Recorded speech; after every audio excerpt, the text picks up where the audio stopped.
So I feel as though we're in a kind of very strange moment around the world. I've been traveling a bit, and wherever I go, what I'm struck by is the two feelings people have at the same time, which is, on the one hand, the United States is more dominant in the world than it's ever been because of the great AI revolution that is taking place, which is taking place largely in the United States.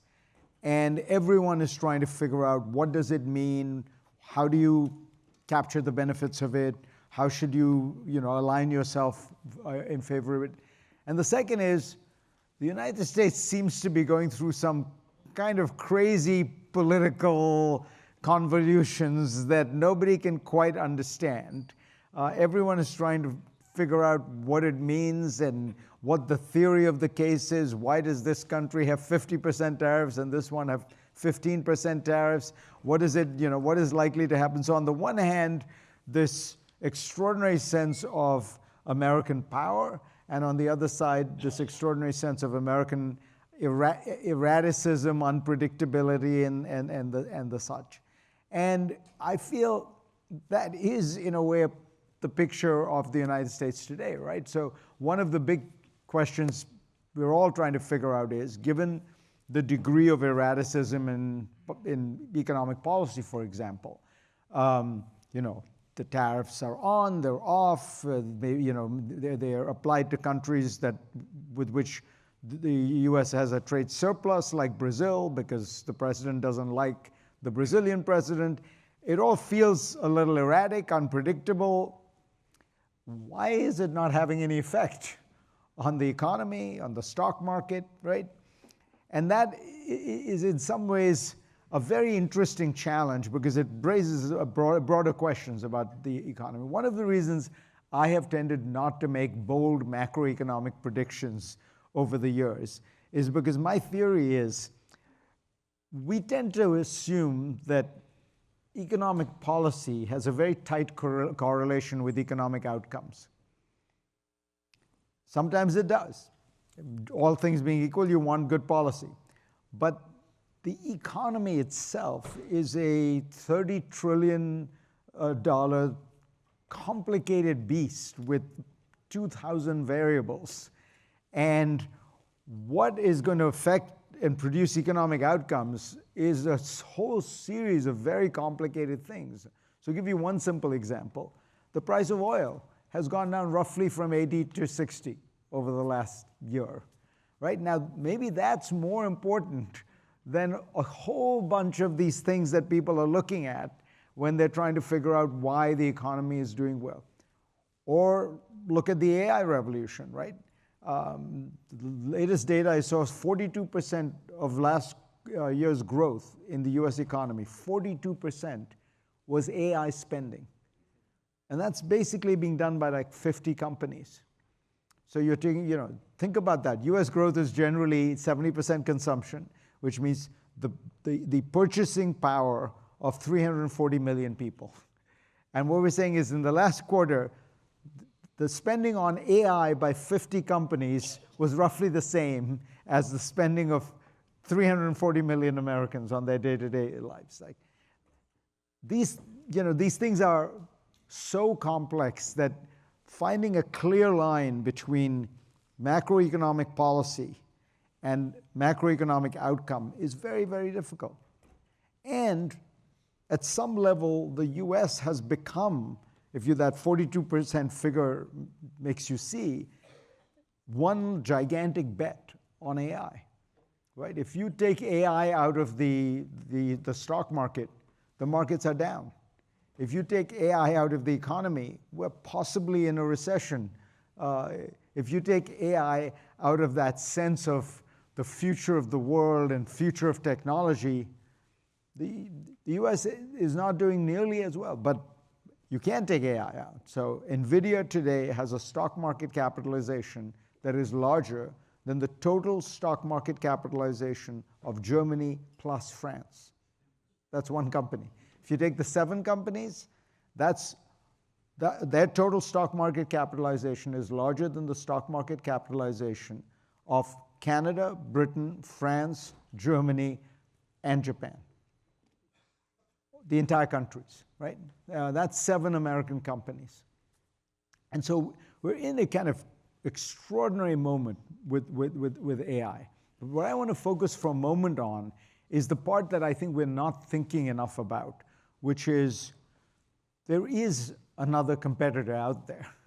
There is another country that is pursuing a very deliberate, sustained strategy to compete with the United States at every level, and particularly technology. So, and that is, of course, China. So if you think about what China is trying to do, they are trying to make sure that in the technologies of the future, China is dominant. And this is a very different strategy than most countries that have economic strategies. You know, the Chinese, for example, we keep wondering why the Chinese government is not bailing out the real estate sector, which will then stabilize Chinese growth and get it going. And the reason, I think, is that the Chinese government does not want to bail out the real estate sector because they believe that the real estate sector is a place that has encouraged an enormous amount of local corruption, mayors selling land in order to boost growth, enormous number of bubbles, enormous amount of private sector fortunes of people who then become politically influential and challenge the dominance of the Communist Party. So they don't want to be involved in a constant refueling of the bubble. Xi Jinping thinks that the last time around in 2008, when there was this big bubble, and the state stepped in and effectively bailed out the real estate by easing credit and things like that, it just led to a series of new bubbles and new corruption and things like that. What they're focused on is a long-term strategy which dominates in certain core technologies. The most important one that they had identified was energy technology. And I think if you look at where they are now compared to where they set out to be, it's pretty impressive. They are the dominant player in electric vehicles in the world. BYD last quarter sold more electric vehicles than Tesla. And they've got at least 100 EV cars. And they're pursuing a strategy that is very sophisticated, even in terms of how they're going to sell it abroad. So they just announced, BYD just announced, that all cars for Europe, for the European market, will be made in Europe. That presents the Europeans with an interesting dilemma, right? They want local investment, they want local production, they want local jobs. Well, they get a massive amount of it from BYD, and it'll all be for Europe. The second area is high-speed rail, where China now has more high-speed rail than the rest of the world put together. The third is solar, where they are totally dominant. About 90% of solar panels are made in China. And the fourth is batteries, where they are also now the dominant critical player. So you put all that together and say, assume some kind of energy transition. There's taking place for a whole bunch of reasons, one of which is climate change, one of which is cost, one of which is the ability to get to far-off remote areas, so distributed power rather than centralized power. And the Chinese dominate in every one of those areas. So if you think about African country that wants distributed solar power, they're going to use Chinese panels and they're going to use Chinese batteries, right? So in that area, they've done extraordinarily well.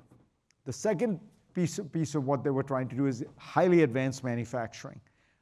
They dominate manufacturing already, but they're trying to move into a world where you have much more advanced manufacturing, which fundamentally means software and robots. And robots is the key because everyone now has software. 1 out of every 2 robots in the world today is made in China. Every robot in China is now being infused with higher levels of technology. And so the idea is that as you get an increasing mechanization of factories, which has already happened but is getting more and more advanced, the Chinese industrial base will be able to provide that much, much more effectively than in the United States. And then we get to information technology. Now, China had focused its biggest efforts not so much on the things that have turned out to be super important, like artificial intelligence, but they were focused on telecom. And in that area, we have forgotten about this, but 6G is likely to be dominated by China because Huawei has done an extraordinary job of creating that. And so when you go around the world, this 6G network is going to be rolled out through the Belt and Road Initiative and things like that, with Huawei in the lead. And as the Prime Minister of an African country said to me, when I asked him about, are you worried about Huawei and the back door and things like that, he said, look, the way I think about it is, if I go with Huawei, the Chinese are going to be listening. If I go with any other company, the Americans are going to be listening. Somebody's going to be listening to our phone conversations. I don't care, so I'm going to make the decision on cost. And so that reality is going to give an enormous advantage to, people don't realize, Huawei is one of the best run companies in the world. What they have been able to do, particularly given the extraordinary deprival of access that they receive from the US, the war on Huawei from the US government, they have survived it and been able to come out of it is extraordinary. And then we get to, and in that, the poster child for that is their Ascend chip, which they managed to do despite being deprived both the lithography machines and the advanced chips that the US, that they had been getting. And then we get to artificial intelligence. And here they're clearly behind. The US has, without any question, dominated this area. But even there, 1 out of every 2 AI researchers in the world is in China. And the Chinese have taken a very different approach to AI than the US. The US is engaged in a crazy race for AGI, for artificial general intelligence, spending billions and billions, tens and tens of billions of dollars, trying to get there first. My problem here is I have not been able to find somebody who can adequately define for me what is artificial general intelligence. How will we know when we have achieved it? Is there some kind of roadmap that will tell us, oh, we just passed artificial general intelligence? And more importantly, what does it mean to win? Why is that important? Imagine a scenario where you have these 4 or 5 companies. One of them gets there first. The other one continues along the way, puts it into their program. Okay, maybe they're 6 months behind. Maybe they're a year behind. And given that many of these models are now open source, Meta's model is open source, DeepSeek is open source. I believe the other Chinese models are mostly open source, the Tencent's, Alibaba's, Baidu's.